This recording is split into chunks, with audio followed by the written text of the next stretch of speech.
If Stones Could Speak, Chapter 3, page 17, The Making of an Archaeologist. I first read about Mike in a news article that announced some of his key discoveries. But when I spoke with him, I learned that how he came to work at Stonehenge was as interesting as anything he found. He really is proof that when you look with new eyes, you can see a new past. And that is as true as it is for him. Mike grew up thinking he could never get to work at Stonehenge. He believed he had already been studied to death and that men far more famous than he could ever hope to be had complete control of this site. Mike's mom did bring him to Stonehenge when he was a baby, just 1 year old, and as a student he took field trips to the site nearly every summer.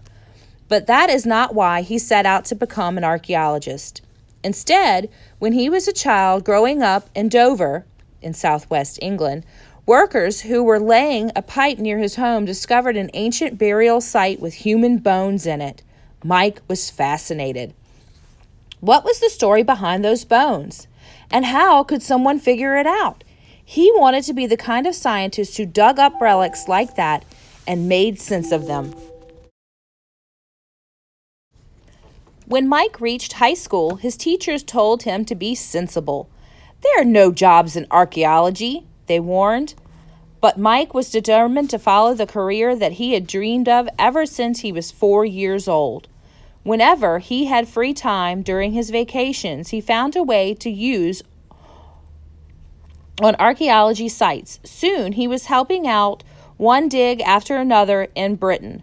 While studying for his degree in college, he expanded his range, working on sites all around the world. One place Mike was sure he would not study was Stonehenge. So Mike settled in teaching archaeology at Sheffield University and digging far and very far from Salisbury Plain. First, he worked in the islands of the Outer Hebrides, off the west coast of Scotland.